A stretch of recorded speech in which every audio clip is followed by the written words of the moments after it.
दोस्तों, अक्सर हमारे साथ हमारे मन में एक सवाल जरूर उठता है। हम जो चाहते हैं, हम जो सोचते हैं, वो हमें क्यों नहीं मिलता? और जो हम नहीं चाहते, जिसके बारे में हम सोचना तक पसंद नहीं करते, वही हमारे साथ क्यों होता है? वही हमें क्यों मिलता है? क्या आपके मन में यह प्रश्न नहीं उठता? इसका बड़ा ही सीधा और सरल जवाब है। वास्तविक तौर पर यदि देखा जाए तो हमें वही मिलता है जो हम सोचते हैं, परंतु हमें या फिर आपको ऐसा लगता नहीं। हमें तो बस यही लगता है कि हमने जो सोचा था वो हमें नहीं मिला, जो हम चाहते थे वो हमें नहीं मिला। हमने तो जो सोचा था वो हमें ना मिलकर हमें कुछ और ही मिला है। और फिर हमें इसका कारण भी समझ नहीं आता कि आखिर ऐसा क्यों हुआ। हमने तो कुछ और ही चाहा था, लेकिन हमें कुछ और ही मिला। तो आखिर इसका कारण क्या है? आखिर हमारे साथ ऐसा क्यों होता है? हमने जो सोचा, हमने जो चाहा, वो हमें क्यों नहीं मिला?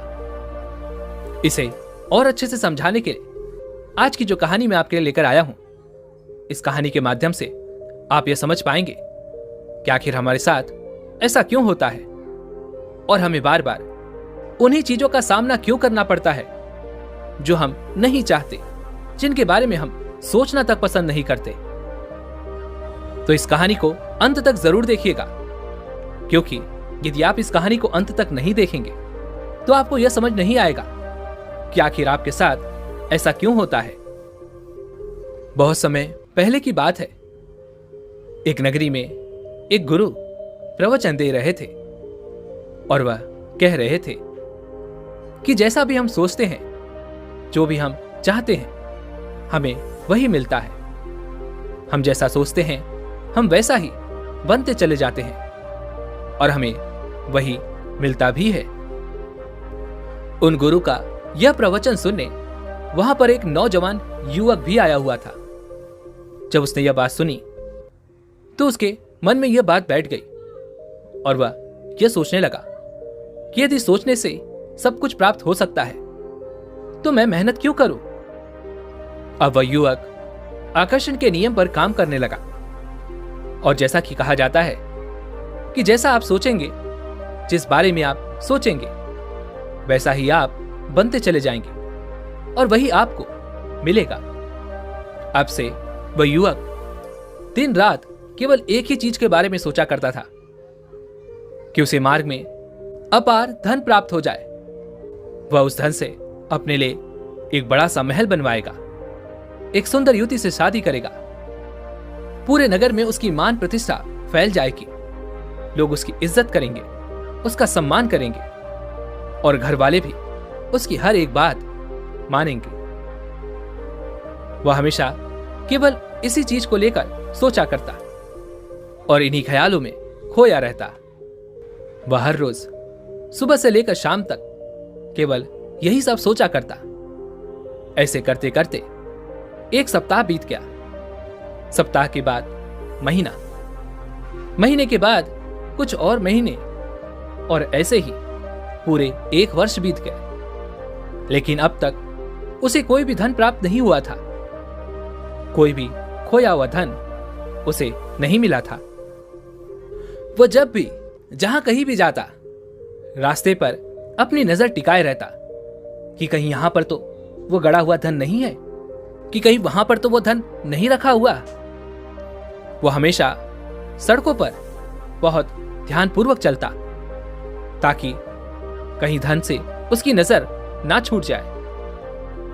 लेकिन आज तक उसे 1 रुपया भी कहीं पर प्राप्त नहीं हुआ था और अब वह बहुत परेशान रहने लगा, चिंतित रहने लगा। उसे समझ नहीं आ रहा था कि आखिर क्यों मुझे कोई खोया हुआ धन क्यों नहीं मिल रहा। मैं तो दिन भर उसी के बारे में सोचता रहता हूं, मैं तो दिन भर उसी के ख्यालों में खोया रहता हूं। ऐसे ही करीबन 3 वर्ष बीत गए और अब तो उसके घर वाले भी उसे ताना मारते, उसे तरह तरह के अपशब्द कहते। उसे भला बुरा कहते। एक दिन उसकी माता ने उससे कहा, आखिर तू कुछ करता क्यों नहीं? जब देखो तब घर पर यूं ही बैठा रहता है। जरा पड़ोस के उन शामू के बेटे को देख, वो हर रोज सुबह उठकर काम पे जाता है और अपने माता पिता के लिए वो हर महीने अच्छा धन कमा कर लाता है। और एक तू है, एकदम नाकारा, नालायक, बस दिन भर यहीं खाट पर बैठा रहता है, दिन भर यहीं पर पड़ा पड़ा खाता रहता है, सोता रहता है। आखिर तू कब सुधरेगा? घोड़े जैसा लंबा चौड़ा हो गया है, लेकिन तनिक भी अकल नहीं आई। और दूसरी तरफ वह युवक चुपचाप अपने माता पिता के इन तानों को सुनता रहता। वह भी अपने माता पिता के इन तानों को सुन सुनकर तंग आ चुका था, लेकिन उसे कुछ समझ नहीं आ रहा था कि आखिर यह आकर्षण का नियम उसके लिए काम क्यों नहीं कर रहा। वह इसके बारे में सोच रहा था, विचार कर रहा था, और इसी को लेकर वह बहुत चिंतित भी था। तभी एक दिन उसने सुना कि फिर से वही गुरु उस गांव में फिर से आ रहे हैं। जैसे ही उसने यह बात सुनी, वह खुद को रोक नहीं पाया। वह तुरंत दौड़ा दौड़ा उन गुरु के पास पहुंचा और उन्हें जाकर प्रणाम किया और उनसे कहने लगा, हे गुरुवर, जैसा हम सोचते हैं वैसा ही हम बनते हैं और वही हमें मिलता भी है। ये आप ही ने कहा था। उस युवक की वह सारी बातें सुनकर वह गुरुवर कहते हैं, हां, यह बिल्कुल सत्य है।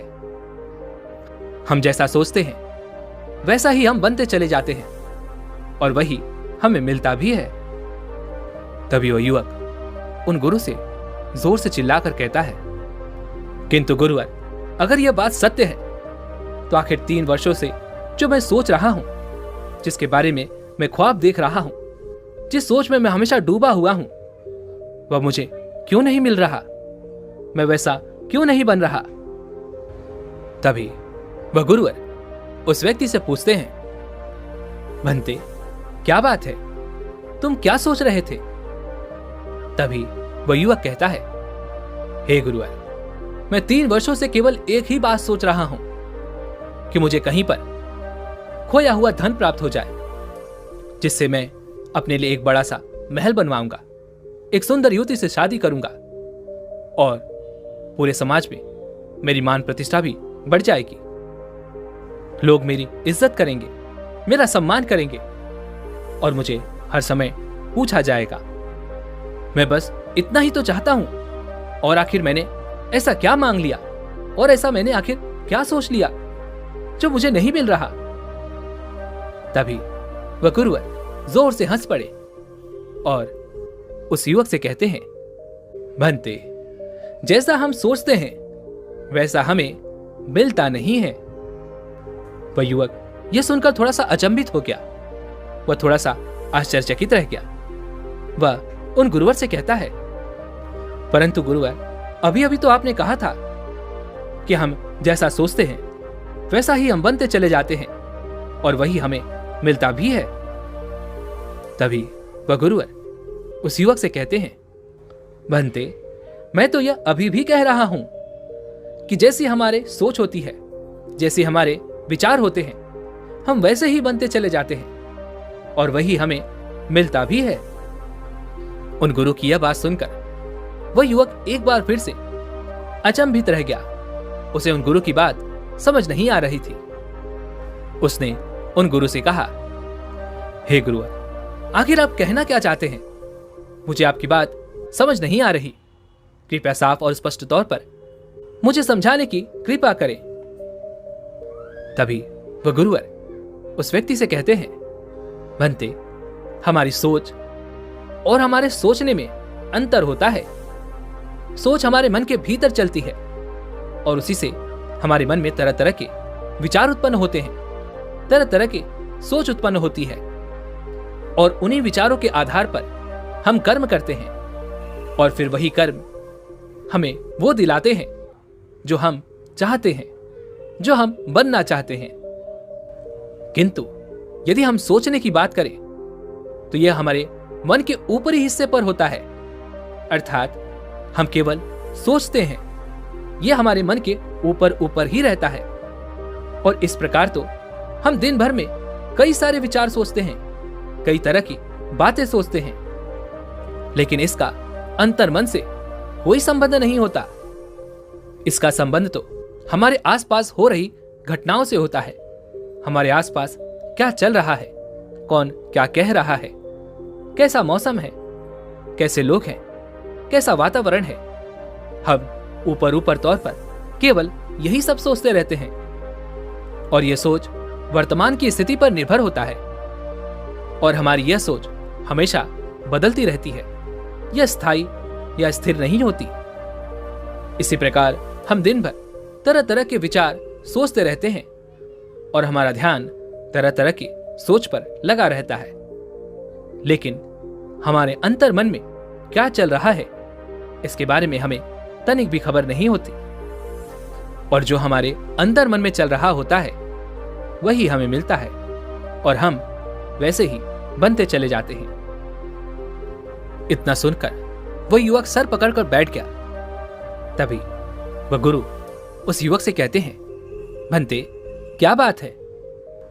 तभी वह युवक कहता है, हे गुरुवर, मुझे आपकी कोई भी बात समझ नहीं आ रही। आखिर आप क्या कहना चाहते हैं? कभी आप कहते हैं कि हमारे सोचने से ही हमारे अंदर बदलाव होते हैं, और जैसा हम सोचते हैं वैसा हम बनते चले जाते हैं, और जैसा हम सोचते हैं वही हमें मिलता भी है। लेकिन दूसरी तरफ आप ये कहते हैं कि जो हम सोचते हैं वो हमें नहीं मिलता। आखिर आप कहना क्या चाहते हैं? जरा साफ और स्पष्ट तौर पर कहिए। हमें सोचने पर कुछ मिलता है या नहीं? तभी वह गुरु उस युवक से कहते हैं, ठीक है, तुम कल सुबह मुझे यहीं पर मिलना। इतना कहकर वह गुरु वहां से चले गए, और वह युवक भी अपने घर की ओर लौट गया।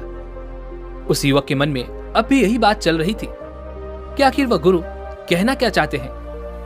क्या सोचने से हमें सब कुछ मिलता है या फिर नहीं मिलता? उसके मन में यह प्रश्न लगातार उत्पन्न हुए जा रहा था। उसने जैसे तैसे अपनी रात काटी, और अगले दिन सुबह सुबह वह उन गुरु से मिलने पहुंच गया। वह गुरु भी वहां पर आए हुए थे। तभी वह युवक उन गुरु से कहता है, हे गुरुवर, जैसा आपने कहा था कि मुझे अगले दिन सुबह मिलना, तो मैं आ चुका हूं। अब बताइए कि आखिर सोचने से हमें कुछ मिलता है या नहीं? वह गुरु मुस्कुराने लगे और उस युवक के हाथों पर एक फल का बीज रख दिया, और उस युवक से कहते हैं, क्या तुम इस बीज को पहचानते हो? यह कौन से फल का बीज है? क्या तुम इसे जानते हो? उस युवक ने उस बीज को बड़े ही ध्यानपूर्वक देखा, लेकिन उसे यह समझ नहीं आ रहा था कि आखिर यह कौन से फल का बीज है। इसके बाद वह उन गुरु से कहता है, हे गुरुवर, मुझे नहीं पता यह कौन से फल का बीज है, और आप इसे मुझे क्यों दे रहे हैं? तभी वह गुरु उस युवक से कहते हैं, तुम नहीं जानते? नहीं गुरुवर, मैं नहीं जानता यह कौन से फल का बीज है। इस पर वह गुरुवर हंसते हैं और उस युवक से कहते हैं, कोई बात नहीं, तुम एक काम करो, आज से तुम यही सोचना शुरू कर दो कि यह एक मीठे से फल का बीज है, और तुम्हें इसे अभी इसी वक्त जमीन में गाड़ना है, और इसे रोज पानी देना है, जब तक कि यह फल फूलकर बड़ा ना हो जाए और इस पर फल ना लग जाए। तब तक तुम्हें इसे पानी देते रहना है, और अपनी सोच पूरी तरह से इसी चीज पर केंद्रित रखनी है कि यह एक मीठे फल का बीज है, और इस पर जो फल लगेंगे वह मीठे ही होंगे। अपनी पूरी सोचने की ताकत तुम्हें इसी पर केंद्रित करनी है, और रोज इसे पानी देना है। अब से ठीक 4 महीने बाद मैं वापस यहां पर आऊंगा, और यह देखूंगा कि क्या तुमने जो सोचा था वह तुम्हें मिला या नहीं, और उसके बाद ही मैं तुम्हारे प्रश्न का तुम्हें उत्तर दूंगा। उन गुरु की बात वह युवक मान जाता है, और वह तुरंत ही उस बीज को जमीन में गाड़ देता है, और उस पर लगातार 4 महीने वह इसी सोच के साथ पानी डालता है कि वह बीज एक मीठे से फल का है, और वह हर रोज यही सोचता कि इस पौधे पर जो भी फल लगेंगे वो अत्यधिक मीठे होंगे, रस भरे होंगे। देखते ही देखते 4 महीने बीत गए। वह पौधा अब कुछ बड़ा हो चुका था और उस पर फल भी लगने लगे थे। फल देखकर उसे अत्यधिक खुशी हुई। वह बहुत खुश हुआ और उसने तुरंत ही उसमें से एक फल तोड़कर खा लिया। लेकिन जैसे ही उसने फल का स्वाद चखा, वह फल अत्यधिक कड़वा था। उसका मन तुरंत ही बिगड़ गया और उस फल के रस के कारण उसकी तबीयत भी अत्यधिक खराब हो गई। वह बीमार पड़ गया। वह चलने फिरने में भी अब सक्षम नहीं था। उसके अगले ही दिन वह गुरु उस गांव में वापस आए और जब उन्होंने पता किया तो उन्हें पता चला कि वह युवक वह फल खाकर अत्यधिक बीमार पड़ चुका है और चलने फिरने में भी अब वह सक्षम नहीं है, जिस कारण वह गुरु उसके घर पर उससे मिलने गए। और उससे मिलकर वह गुरु उस युवक से कहते हैं, भंते, क्या तुम्हारे सोचने से उस बीज के फल पर कोई फर्क पड़ा? इस पर वह युवक कहता है, नहीं गुरुदेव, बल्कि वह फल तो अत्यधिक कड़वा है और उसके रस के कारण ही आज मैं इतना बीमार पड़ा हूं कि चलने फिरने में भी मैं पूरी तरह सक्षम नहीं हो पाया। और देखिए आज मेरी क्या हालत हो गई है, मैं इस खाट से उठ भी नहीं पा रहा।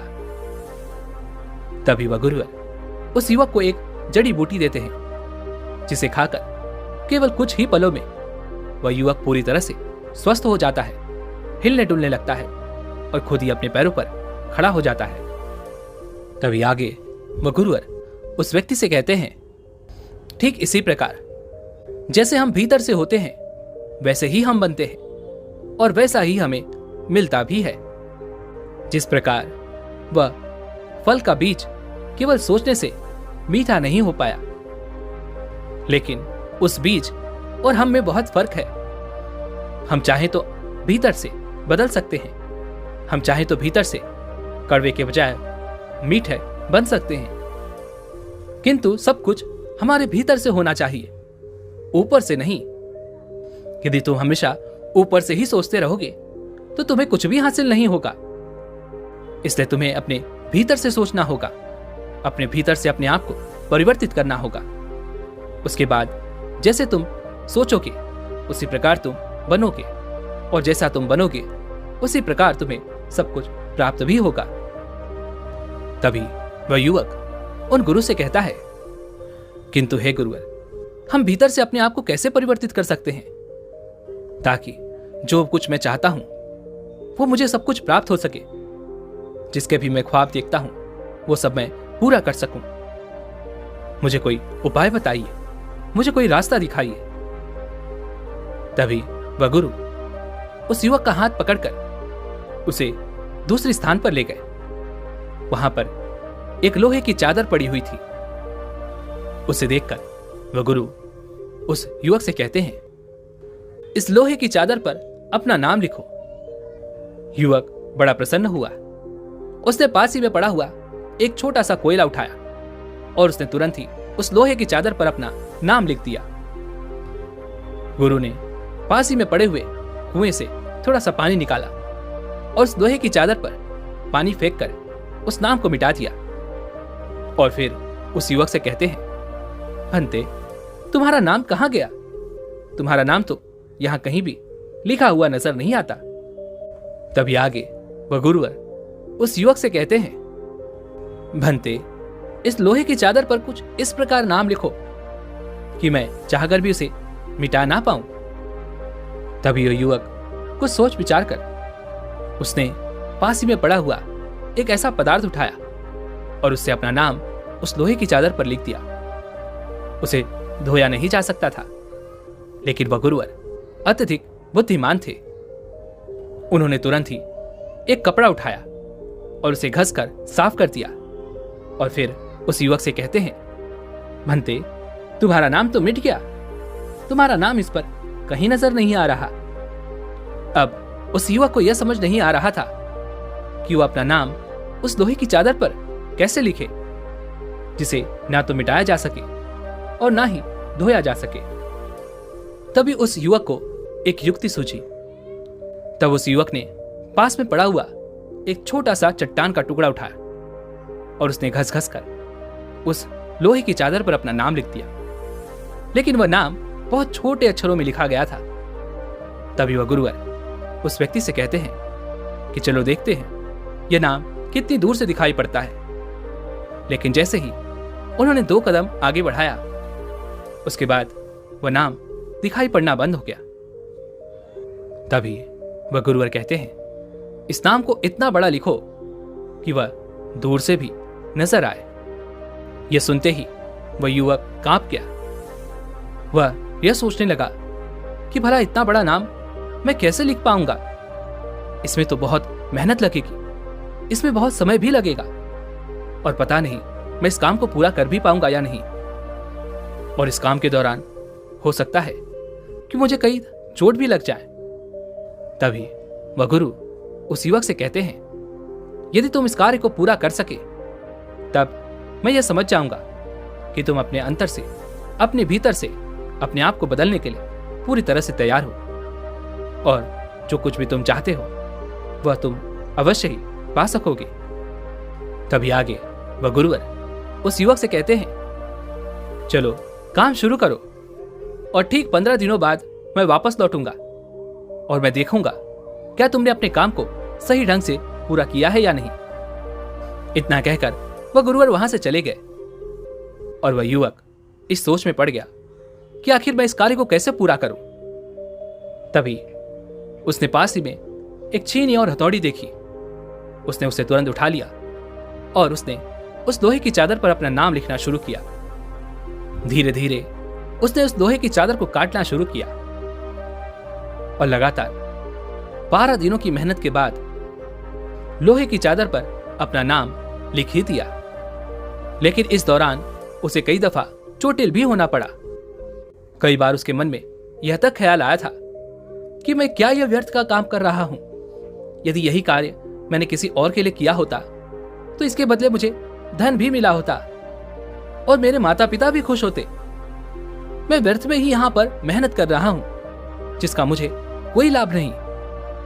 लेकिन जैसा कि उसे उस गुरुवर ने कहा था, वो अपने काम में लगा रहा और 13 दिनों की कठिन परिश्रम और मेहनत के बाद उसने उस लोहे की चादर पर बड़ा सा अपना नाम लिख ही दिया, जो बहुत दूर से भी नजर आ सकता था। 15 दिनों बाद जब वह गुरु वापस लौटे तो उन्होंने देखा कि उस युवक ने अपना कार्य बखूबी पूरा किया था। और वह गुरुवर उस युवक से कहने लगे, आखिरकार तुमने अपने कठिन परिश्रम और मेहनत के साथ इस लोहे की चादर को अपना एक नाम दे दिया है। ठीक इसी प्रकार तुम्हें अपने भीतर भी इतनी ही मेहनत और इतना ही परिश्रम करना पड़ेगा, तब जाकर तुम अपनी सोच को बदल पाओगे। लेकिन याद रखना, यह केवल सोचने मात्र से नहीं होने वाला। इसके लिए तुम्हें कठोर परिश्रम और मेहनत करनी ही पड़ेगी। और जब हम ऐसी प्रक्रिया करते हैं तो इस प्रक्रिया के दौरान हमें कई बार चोटिल भी होना पड़ता है। कई बार हम बड़ी बड़ी मुसीबतों में भी फंस जाते हैं और हमें लगता है कि हम यह व्यर्थ का काम क्यों कर रहे हैं। हम जैसे थे वैसे भी तो अच्छे थे, हमारा जीवन सुखी सुखी चल रहा था। फिर हम बेकार के ही इन फालतू के चक्करों में क्यों फंस गए। पहले जो था वो भी क्या कम था, जो कुछ भी था सब बेहतर था, सर्वश्रेष्ठ था। लेकिन यही वो बातें हैं जो तुम्हें वापस अपने पुराने जीवन में खींचने का प्रयास करती हैं। और जब तुम इन बातों पर विजय प्राप्त कर लेते हो, जब तुम इन बातों को हराकर आगे की ओर बढ़ते हो, तब तुम अपने अंदर परिवर्तन ला पाते हो। और जिस प्रकार हम अपने भीतर परिवर्तन लाते हैं, ठीक उसी प्रकार हम बनते चले जाते हैं और हम जो कुछ भी चाहते हैं, जैसा भी हम चाहते हैं, वह सब हमें मिलता जाता है। अन्यथा जैसा जीवन तुम आज जी रहे हो, जो तुम्हारे भीतर सोच चल रही है, तुम वैसे ही हो। और उसी प्रकार तुम उसी लायक हो, इसीलिए तुम्हें वही सब मिल रहा है जो तुम नहीं चाहते। मेरी बात याद रखना, हम जिस लायक होते हैं वही हमें मिलता है। इसलिए यदि तुम्हें कुछ पाना है, यदि तुम अपने जीवन में कुछ करना चाहते हो, तो तुम्हें पहले अपने भीतर वो परिवर्तन लाने होंगे। तुम्हें अपने आप को उस लायक बनाना होगा, तभी तुम्हें वह सब मिल पाएगा। उन गुरु की ये सारी बातें उस युवक को अच्छी तरह समझ में आ चुकी थी। उस युवक ने उन गुरु को प्रणाम किया और अपने घर की ओर लौट गया। अब से वह केवल सोचा नहीं करता था, बल्कि वह मेहनत और परिश्रम करने लगा था। मान, प्रतिष्ठा, धन कमाने के लिए जो कुछ भी उसे करना चाहिए था, वह उन कार्यों में जुट गया। धीरे धीरे उसकी मेहनत रंग लाने लगी, पर ऐसा नहीं था कि उसने यह एक बार में पूरा कर लिया, बल्कि उसे कई बार इसके लिए प्रयत्न करने पड़े। कई बार उसके मन ने उसे उस रास्ते से हटाने का प्रयास तक किया, लेकिन उसने उन गुरु की बात को याद रखा था, इसलिए उसने उन बातों पर विजय प्राप्त की। देखते ही देखते वह उस नगर का सबसे अमीर और धनवान व्यक्ति बन चुका था। उसके पास वह सब कुछ था जो वह सोच रहा था। एक बड़ा सा घर, एक सुंदर युवती से शादी, पूरे नगर में मान, प्रतिष्ठा, सम्मान और आदर हर कोई उसका अब किया करता था। उसने समाज में अपनी एक खास जगह भी बना ली थी, और अब उसे यह बात अच्छी तरह से समझ में आ चुकी थी कि हम जैसा सोचते हैं वैसा ही हम बनते चले जाते हैं, और वैसा ही हमें मिलता भी है। किंतु हम में से अधिकांश लोग केवल यही सोचते हैं कि हमें ये चाहिए, वो चाहिए, लेकिन उसके लिए वो अपने आप को भीतर से परिवर्तित करने के लिए तैयार नहीं रहते। इसी कारणवश उन्हें वो नहीं मिल पाता जो वह चाहते हैं, बल्कि वह मिलता है जो वो नहीं चाहते, और इसीलिए वो हमेशा दुखी रहते हैं, और हमेशा उनकी सोच केवल एक ही चीज पर टिकी रहती है कि आखिर मेरे साथ ही ऐसा क्यों होता है, जो मैं नहीं चाहता वही मुझे क्यों मिलता है।